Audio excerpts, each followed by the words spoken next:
참는 게 어려워요. 버티는 게 진짜 어려워요. 견디는 게 진짜 어려워요. 참아야 한다는 걸 아는데 우리에겐 참을 힘도 없고 참을 능력도 없고 견디고 버틸 수 있는 힘이 없어요. 근데 7절에 보니까 우리가 참을 수 있는 방법, 그 다음에 견딜 수 있는 방법을 알려줬는데 모든 것을 믿으며, 여러분 어떻게 참을 수 있고 견딜 수 있고 버틸 수 있을까? 우리가 하나님을 믿으면, 또 하나님의 말씀을 믿으면 참을 수 있고요, 견딜 수 있고요, 버틸 수 있습니다. 우리 크게 아멘 합시다. 우리가 하나님을 믿으면, 그리고 하나님의 말씀을 믿으면 참을 수 있고 견딜 수 있다, 이렇게 성경은 이야기합니다. 목회를 하면서, 사역을 하면서 하면 할수록 느끼는 건 참는 게 진짜 어렵다. 버티는 거, 견디는 거 진짜 어렵다. 여러분은 어떤지 몰라도 최소한 저는 정말 어려워요. 정말 힘들고요. 이 참고 견디고 버틴다는 게 하면 할수록 힘들다, 하면 할수록 참 어렵다, 그런 생각 진짜 많이 들어요. 요즘 제가 읽는 책에 분노에 대한 글이 하나 나와 있는데 그 책에 보니까 그렇게 말하더라고요. 사람이 화가 나잖아요. 그러면 그 화가 난 게 머리 꼭대기까지 올라가는데 15초 정도 걸린대요. 15초. 그래서 머리 꼭대기까지 화가 나면 사람의 그 머리에 있는 전두엽 기능이 마비가 되는데, 그 전두엽 기능이 뭐냐면은요, 옳고 그름을 판단하는 분별력, 그걸 움직이는 기능인데, 사람이 화가 끝까지 나서 머리 꼭대기까지 화가 나면 전두엽 기능이 마비가 되면서 원래는 착한 사람이고, 원래는 순한 사람이고, 원래는 참 신사적이고, 원래는 참 얌전한 사람인데 갑자기 그 전두엽 기능이 마비가 되면서 갑자기 짐승보다 못한 사람으로, 갑자기 내가 알고 있던 사람이 아닌 다른 사람으로 이렇게 막 드러나고 이렇게 막 나타난다는 거예요.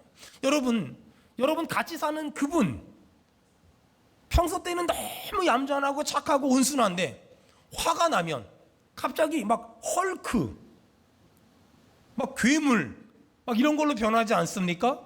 사람이 누구나 그렇다는 거예요. 화가 나면 한 15초 정도가 돼서 머리 꼭대기까지 올라가면 전두엽 기능이 마비가 되면서 사람이 그렇게 이상해지고 괴상해지고 무서워진다고 그 의사 선생님 얘기하더라고요. 그런데 반대로 사람이 화가 났잖아요. 근데 가라앉는 데는 한 15분 정도 걸린대요. 한 15분 정도면 감정이 잘 가라앉는데요. 어떤 분이 저한테 물어볼 수 있잖아요. 목사님, 제 남편은요 15분이 지났는데 화가 안 가라앉는데 그 인간은 왜 그럴까요? 병원 가야 돼요. 정상적인 사람, 건강한 사람, 감정적으로 정서적으로 안정된 사람은 화가 났다가도 15분 정도만 지나면 사람이 이렇게 잠잠해진대요. 그러면 우리가 어떻게 하면 폭언을 안 사용하고 폭력을 안 사용하고 괴물이 안 되고 이상한 사람이 안 될 수 있을까? 여러분 옆 사람 얼굴 보고 한마디 합시다. 15분만 참으세요. 시작. 15분만 참으세요. 15분만, 딱 15분만 딱 참으면 괴물, 요물, 무서운 사람, 이상한 사람, 이게 안 될 수 있다고 그 교수님 얘기하더라고요. 어찌 보면 이 세상에는 화가 없는 사람은 한 명도 없어요. 이 세상에는 분노가 없는 사람은 한 명도 없어요. 차이가 있다면 분노를 조절할 줄 아는 사람과 분노를 조절할 줄 모르는 사람, 이 두 사람만 딱 있는 것 같아요. 분노를 조절할 줄 알면 화가 나도 금방 가라앉고, 분노를 조절하지 못하면 화가 한 번 나면 막 일주일씩 가고 한 달씩 가고 막 이러는 사람들. 여러분 성경에는 해가 지기 전에 분을 품지 말라고 하잖아요. 근데 우리 주변에는요 한 번 화가 나면 막 일주일, 한 달, 누가 말 더 안 하나 한번 두고 보자, 누가 더 오래 삐져있나 두고 보자, 누가 더 성질을 오래 부리나 두고 보자, 막 이런 것처럼 이런 사람들이 굉장히 많아요. 근데 오늘 성경이 뭐라 그래요? 사랑이 뭐냐? 사랑은 오래 참는 거다. 사랑이 뭐냐? 사랑은 온유한 거다. 사랑이 뭐냐? 모든 걸 참는 거다. 모든 걸 견디는 거다. 이걸 사랑이래요. 인생을 살다 보니 우리가 깨달은 게 참 우리 많이 참고 산 것 같아요. 그렇죠? 우리 참 많이 참고 산다. 우리 참 그동안 많이 참고 살았다. 근데 이렇게 우리가 많이 참고 살았잖아요. 근데 문제가 뭐냐면 이렇게 많이 참고 살았으면 저 인간이 내가 참고 사는 걸 알고 회개하고 돌이키고 정신 차리고 좀 제자리로 돌아오면 참은 게 보람이 있거든요. 근데 제가 이만큼 참아보니까 문제가 뭐냐면 내가 이렇게 참고 참고 또 참고 또 참았는데 저 인간이 내가 참았더니 고마워하지 않고 나를 이용해 먹으려고 달려들어. 이럴 때는 어떤 생각이 드냐면 내가 참은 게 잘못했다. 내가 참은 게 틀린 것 같다. 내가 참지 않고 그때 나도 화내고 그때 나도 내 입장을 얘기하고 그때 나도 내 주장을 했다면 아마 저 인간이 저렇게 나쁜 짓을 안 했을 텐데 내가 계속 참았더니 나를 바보로 여기고 나를 미련한 놈으로 여기고 나를 더 이용해 먹으려고 하고 나를 더 바보 취급하는구나. 이런 생각이 들면 그동안 내가 참아온 삶이 후회스럽고 속상하고 짜증나고 자존심 상하고 이럴 때가 얼마나 많은지 몰라요. 여러분 어떠세요? 지난날을 가만히 돌아보면 아마 꽤 많이 참고 살았을 거예요. 가정적으로도 또 직장에서도 사업을 하면서도 수많은 인간관계에서도 우린 정말 많이 참고 살았을 거예요. 그렇게 참았더니 저 사람이 내가 참는구나 깨닫고 돌이켜 좋은 사람 됐다면 그러면 너무 좋지요. 근데 문제는 내가 이렇게 참았더니 저 사람이 나를 더 나쁜 놈으로 더 바보 같은 사람으로 취급하고 더 이용해 먹으려고 들고 더 악용하려고 들었을 때 그때는 내가 참은 게 정말 많이 후회되고 내가 참은 게 정말 많이 속상할 때가 얼마나 많은지 몰라요. 사람은 그럴 때 드는 생각이 있어요. 이제 그만하자. 이제 그만 참자. 참는다고 다 되는 게 아니다. 참는다고 좋은 게 아니다. 여기까지만 하자. 여기까지만 하자. 이런 생각이 들 때가 얼마나 많은지 몰라요. 여러분 오늘 하나님이 우리에게 아주 중요한 사랑에 대한 두 가지를 얘기해 주세요. 사랑은 영원하며 사랑은 위대합니다. 아멘. 이 두 가지를 얘기하는 거예요. 사랑은 영원하며 사랑은 위대합니다. 또 다른 말로 참고 버티고 견디는 건 영원하며 참고 버티고 견디는 건 위대한 사랑입니다 라고 성경은 지금 이 얘기예요. 하나님은 지금 도저히 참을 수 없는 상황인데 참고 있는 사람을 알고 계세요. 아마 우리 가운데 어떤 사람은 도저히 참을 수 없고 도저히 견딜 수 없고 도저히 버틸 수 없는 상황에 처해 있는 사람도 있을지 몰라요. 그런 사람에게 하나님이 지금 뭐라 그러는 줄 아세요? 너 참은 거 잘한 거야. 너 견딘 거 잘한 거야. 너 버틴 거 아주 잘한 거야. 여러분 생각해 봐봐요. 내가 만약에 참지 않고 버티지 않고 견디지 않았다면 내가 만나는 그 사람 지금은 만나지 못할걸요. 내가 참지 않고 버티지 않고 견디지 않는다면 지금 우리 가정 유지되지 않았을걸요. 지금 내가 참지 않고 버티지 않고 견디지 않았다면 지금 내 아이가 아닐 수도 있을걸요. 내가 만약 참지 않고 버티지 않고 견디지 않았다면 지금 나 여기 없을 수 있어요. 짧은 인생 삶에 느끼는 건 참을 일이 많은 게 인생이에요. 참을 일이 정말 많은 게 인생이에요. 어떤 사람이 직장에 들어갔어요. 근데 꼴보기 싫은 직장 상사가 있어요. 내가 저 인간 때문에 회사 이직한다. 여러분 그래서 저 인간 때문에 회사를 옮겼어. 그럼 내가 옮긴 회사에는 또라이가 없을까요? 이상한 인간들이 없을까요? 아니에요. 옛날에 제가 가르쳤던 청년 중에 24살인가 23살인데 결혼을 한다는 거예요. 너 왜 결혼하니? 그 남자가 너무너무 좋아가지고 결혼하니? 아니래요. 왜 결혼하니? 솔직히 얘기해봐라. 아빠를 벗어날 수 있는 유일한 탈출구여서. 그래서 결혼한다는 거예요. 아니다. 너 내가 예언하건대 더 센 놈 만난다. 더 센 놈이 분명히 있다. 너 더 센 놈 만난다. 정말 어쩌면 그렇게 불행한 예언은 생각한 대로 되는지 더 센 놈 만나가지고 요즘도 가끔 문자 주고받으면 저한테 뭐라 그러는 줄 알아요? 목사님이 그때 그렇게 말한 게 현실로 이루어졌대. 지가 잘못 선택한 건 생각도 안 하고.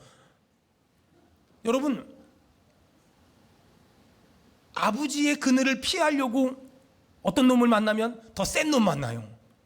그 인간을 피하려고 딴 데로 가면 더 센 놈 만난다니까요. 여러분, 이 세상 어디에도 다 나를 좋아하는 사람만 있는 데는 없어요. 또 반대로 이 세상 어디에도 다 나를 싫어하는 사람만 있는 데도 없어요. 이런 사람도 있고요, 저런 사람도 있어요. 내가 아무리 잘 살아도 나 밉다 그러는 사람이 있고, 나 아무리 못 살아도 나 좋다고 말하는 사람이 있는 게 그 인생이에요. 여러분 기억하세요. 잘 들으세요. 내가 참지 않으면 유지될 수 있는 인간관계는 없어요. 내가 참지 않으면 유지될 수 있는 가정도 없어요. 내가 참지 않으면 계속 다닐 수 있는 직장도 하나도 없어요. 그렇다면 인생엔 굉장히 단순한 진리가 있는 거예요. 참기만 해도 해결되는 일들이 정말 많아요. 여러분, 우리가 사랑에 대해서 반드시 기억해야 될 게 참는 것, 포기하는 것, 견디는 것, 이것을 하다가 중간에 안 하는 순간에 내 인생은 많은 부분에 무너져요. 내가 참아서 버텨서 견뎌서 지금의 내가 있는 거예요. 만약에 내가 어느 순간에 이제 더 이상 안 참을 거야, 안 버틸 거야, 안 견딜 거야 하는 순간에 내 인생은 그때부터 깨지고 박살나는 게 정말 많아요. 21살에 부교육자 생활 시작해서 지금까지 오면서 뭔 일은 없었겠어요? 자존심 상하고 속상하고 무너지고 넘어지고 뭔 일은 없었겠어요? 여러분 그거 아세요?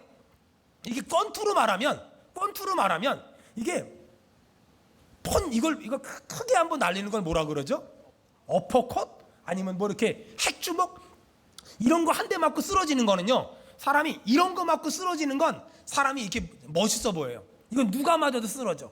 이건 기분이 안 나빠요. 근데 뭐가 기분이 나쁜 줄 알아요? 톡톡톡톡톡톡톡. 이거 잽이라 그러잖아요. 잽을 계속 맞다 보면 나중에 이렇게 사람이 하고 이렇게 주저앉아 버려요. 이게 신기하죠? 목회를 하다 보면은요, 사역을 하다 보면은요, 하나님의 일을 하다 보면, 믿음의 인생을 살다 보면은요, 어떤 일이 있냐면 누가 차라리 한번 이렇게 화끈하게 때렸어. 그거 맞고 쓰러지는 건 어렵지 않아요. 그리고 사람들이 목사님 힘들겠다, 집사님 힘들겠다 그러거든요. 근데 문제가 뭐냐면 누가 계속 조금 힘들게 해. 누가 계속 말로 짜증나게 막 건드려. 다른 사람이 들었을 때 마치 위로하는 말 같기도 하고 용기를 주는 말 같기도 한데, 하는 자와 받는 자만 아는 느낌이 있어요. 말하는 자와 말 듣는 자만 느끼는 기분 나쁜 느낌이 있는 게 있어요.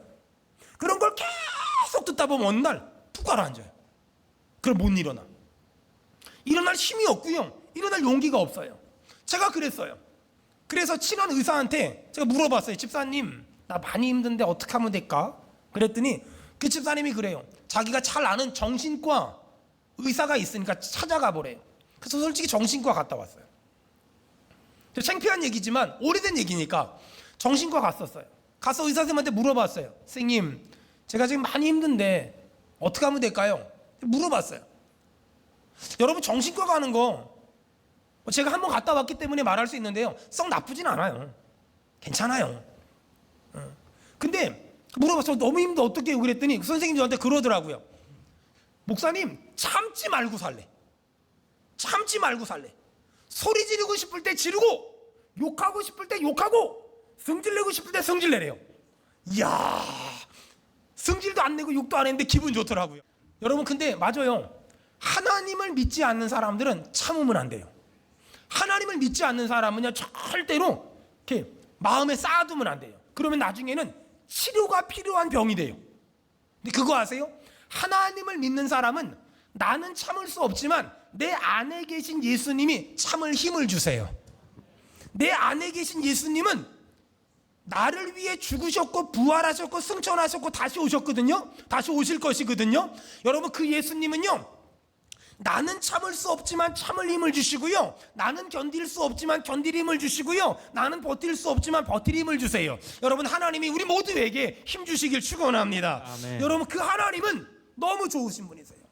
지금도 세상 사람들 뭐라 그래요? 요즘에 누가 참고 사냐고.